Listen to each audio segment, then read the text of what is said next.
데이터 센터 운영과 발전 방향성에 대해서 궁금한 기업 IT 관계자들과 Q&A 시간을 가졌습니다. 이 중 중요한 몇 가지 아젠다들을 살펴보겠습니다. 국내 LG나 SK, KT도 ID 센터가 있고 그중 한 개 기관에서 콜로케이션 서비스를 받고 있는데요. 직접 현장에서 보지는 않았지만 상당히 시설이 잘 되어 있는 것으로 타사와 비교가 되는 것 같습니다. 이용하고 싶을 정도로. 콜로케이션 서비스를 이용한다고 할 때 어느 정도 범위에서 지원을 받을 수 있는지요?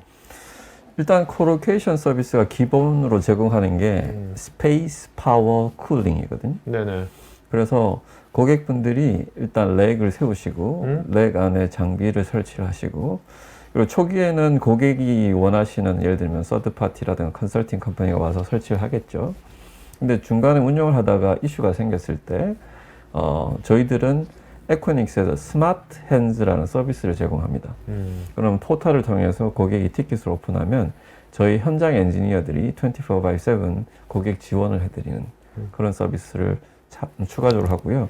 그리고 시큐리티 가드가 항상 상주하고 있기 때문에 네. 물리적인 보안 서비스도 받을 수 있다고 보시면 될 것 같고요. 알겠습니다. 뭐 여기서 말하는 보안 서비스가 IT 보안 서비스라면 정확히 어떤 보안 서비스를 말씀하시는 건지 자세히 알려주시면 상세한 답변이 가능할 것 같아요. 네.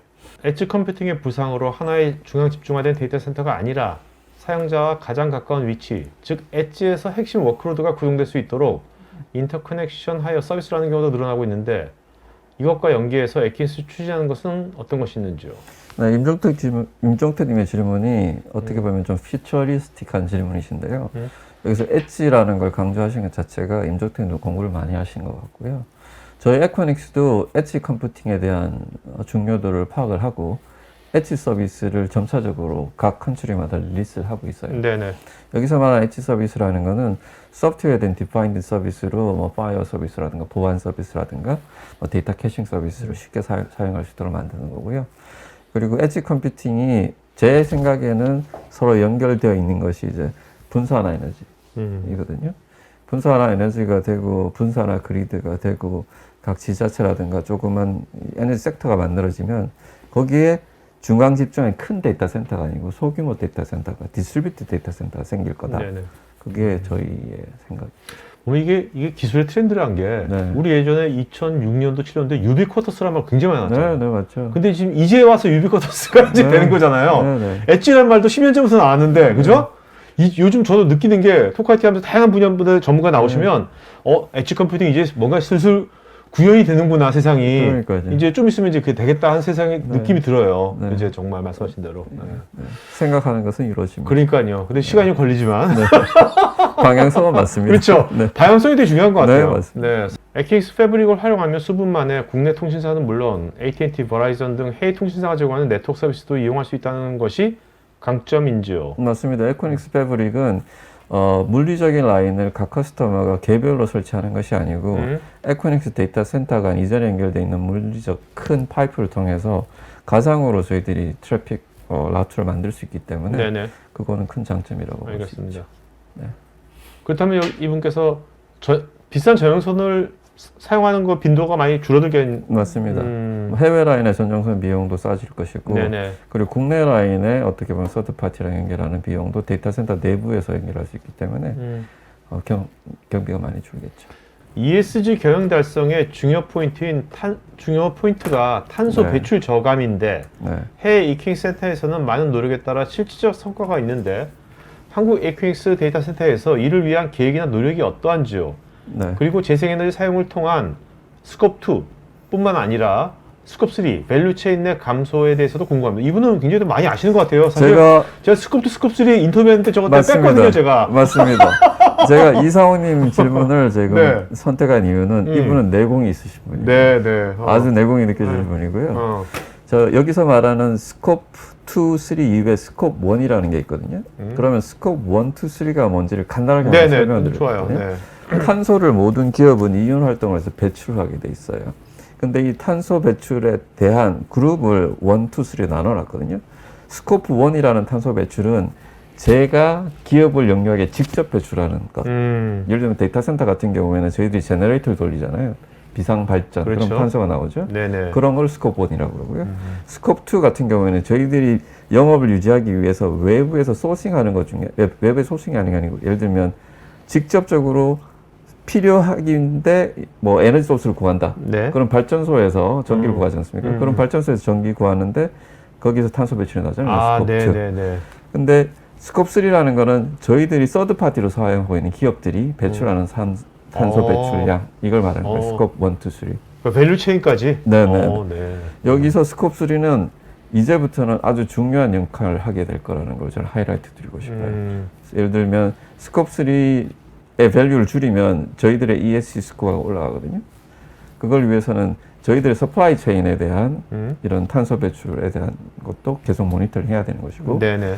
그리고 에코닉스 같은 경우에는 글로벌하게 저희들이 서스테너빌리티 애뉴얼 리포트를 저희 웨브사이트에 하게 돼 있어요. 그걸 보시면 저희는 스코프 1이 8%, 스코프 2가 12%가 전체 탄소 배출에 이제 포션이 잡혀 있고 그걸 어떻게 줄일 거지에 대한 노력까지 다 저희들은 주기적으로 보고를 하고 있습니다. 네.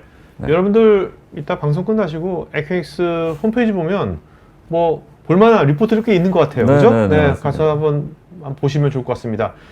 에코닉스는 그린 IT를 내세우면서 First Sustainability 스트래티지를 실현하기 위한 가능한 노력을 기울인다고 했는데 친환경 에너지 사용률 100%를 목표로 2030년까지 탄소 중립 실현 목표로 홈페이지 진행이 나와 있는데 한국에서는 어느 정도까지 진행되고 있는지 아니 친환경 100%까지 목표예요? 100%가? 네, 저희의 목표는 전 세계 데이터 센터 최초로 저희들이 커미트를 했어요.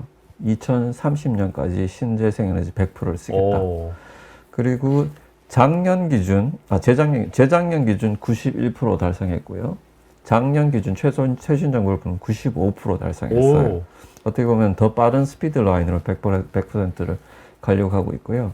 그래서 여기서 중요한 부분 중에 하나가 신재생을 100% 쓰겠다는 거는 저희들이 신재생을 바로 데이터 센터에 넣겠다는 얘기도 될 수 있지만 신재생을 구해서 돈을 더 주고 프리미엄을 더 주고 그렇죠. REC라는 걸 구매해서 신재생을 상쇄시키겠다라는 개념도 될 수 있다고 생각해 주셔야 돼요. 아 이렇게 어떻게 보면 그런 에코닉스 입장에서는 또 많은 비용이 이것 때문에 비용이 또 지출되는 거지 않습니까? 당연하죠. 이렇게 지출을 하는 뭐랄까요? 전략적인 포인트가 뭡니까? 이제 고객들이 이 가치를 이해를 하기 시작한 것이죠. 고객들이 ESG를 위해서는 자기 서플라이어, 아까 전에 스코프 3라고 말씀드렸죠. 서플라이어가 어느 정도 카본 이미션을 컨트롤하고 리뉴어블 에너지를 쓰고 있느냐가 척도가 되기 때문에 에코닉스는 어떻게 보면 선도적으로 이거를 100%까지 맞추겠다고 하고 있는 것이죠. 그러니까 에코닉스는 좀 이렇게 해놓으면 네. 그것이 나중에 이제 기업 고객들이 데이터 센터를 선택할 때 이것이 또 중요한 하나의 그 선택 기준이 될 거라고 이제 맞습니다. 믿고 계시는 거죠? 맞습니다. 그리고 어떤 볼륨이 되는 기업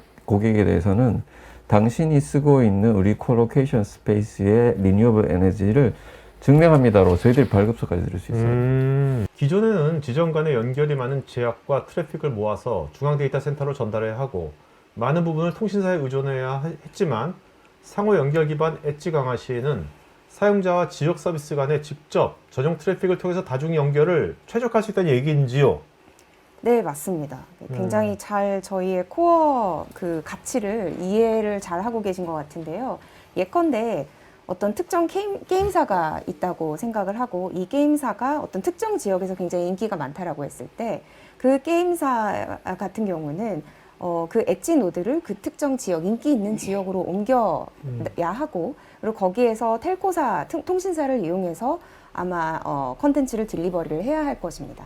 그런데 에퀴닉스의 플랫폼을 이용을 하면 그 CDN 서비스 사업자를 이용하실 수도 있고 이 게임사가 텔코사를 이용하실 수도 있는데 직접 직연동을 저희 센터 내에서 가능하다라는 거죠. 그 엣지 단에서. 네네. 그래서 기존의 통신사에게 온리 그 릴라이온 했을 때에 비해서는 훨씬 더 트래픽 그 품질도 향상이 되고 비용도 다소 감소될 수 있는 그런 장점이 있는 것이죠. 네네. 어떻게 보면 좀 이런 장점이 있기 때문에 이런 에코닉스의 상호 연결성에 대한 가치를 뭐 일반적인 많은 이제 CSP나 뭐 엔비디아 뭐 다양한 유명한 이제 소프트웨어 서비스 기업들이 알아가지고 그래서 입점해서 막 쓰고 있는 거지 않습니까? 네, 이제 그런 것들을 지금 이제 여기 나오신 이유는 그런 뭐 유명한 글로벌 기업들뿐만 아니라 이제 일반 기업들도 똑같이 그 서비스를 이용할 수 있다는 거잖아요. 그죠? 맞습니다. 네. 그걸 너무 모르시니까. 오늘 그래도 여러분들 상호 연결성의 요 핵심 포인트만 잘만 오늘 확실히 캐치하더라도 그렇죠. 굉장히 이제 여러분 기업에다가 이걸 어떻게 응용할지에 대한 뭔가 방향성은 잘 인식이 될 것 같은데요. 개발자들의 개발 환경은 너무 다양해서 그 준비와 세팅에 오랜 시간이 걸리는데 에킹스 메타를 사용한다면 이런 개발 환경 구성에 어떤 이점이 있는지 궁금하고 또 배포 자동화 서비스는 기본적으로 제공이 되는 것인지 궁금합니다. 제가 답변 드리면 일단 질문이 되게 전 좋다고 생각을 하는 게 현재 개발자들의 개발 환경 자체에 대해서 이런 이슈들이 실제로 있거든요. 그래서 준비와 세팅도 오래 걸리지만 실제로 개발자마다 개발 업무에 따라서 사용 시간이 다 다르세요. 그래서 이런 것들을 위해서 X86을 직접 도입을 하시고 혹은 그걸 또 깔아서 정리를 하는 시간들이 걸리기 때문에 베어메탈 서비스를 사용하시면 일단 온디맨드로 사용하실 수가 있고요. 그다음 오펙스 형태로 비용이 제공이 되고요. 그리고 이제 고객이 필요한 어떤 특정 서버 스펙들을 대부분 다 보유를 하고 있기 때문에 이런 것들을 저희 셀프 서비스 포털에서 바로 디플로이먼트 하실 수가 있습니다. 그래서 조금 더 빠르고 타임 투 마켓을 지키면서 또 개발자의 환경도 역시 내부적으로 지원할 수 있는 좋은 솔루션 중 하나라고 생각합니다. AWS나 구글 클라우드는 우리나라에도 자체 데이터 센터 비전이 있는데 에킹스를 사용하는 이유는 무엇인지요? 퍼블릭 클라우드 시장이 점차적으로 확대가 되고 있잖아요. 아마 피디님 제일 많이 느끼실 텐데 AWS나 구글 클라우드가 우리나라 리전을 갖고 있고 애저도 마찬가지로 우리나라 리전을 갖고 있습니다. 그러면서 동시에 에키닉스에 대해서 왜 연결점을 가져가고 글로벌하게 사용을 같이 하길 원하냐면 에키닉스에 그만큼 많은 고객들이 들어와서 각자의 비즈니스를 하고 있기 때문입니다. 저희 안에 들어와서 비즈니스를 하고 계신 고객들은 동시에 AWS나 뭐 애저나 구글 클라우드 같은 CSP들의 고객이기도 하시거든요. 그래서 그들을 어떻게 하면 조금 더 편안하게 지원할 수 있을까라는 관점에서 CSP도 저희 에코시스템에 같이 참여를 하고 계시는 거고요. 그런 참여를 통해서 저희 에코시스템이 조금 더 방대하고 조금 더 풍성해진다고 말씀드릴 수 있습니다. 그러니까 이제 CSP들이 이제 그 에킹스 데이터 센터에 입주하는 이유는 이미 에킹스 데이터 센터에 양질의 고객들이 많이 있기 때문에 네네. 만약 없으면 안 하겠죠. CSP도 안 들어가겠죠. 그죠? 네네. 네네. 이미 있으니까 연결에 효과가 있으니까 들어가는 거겠죠.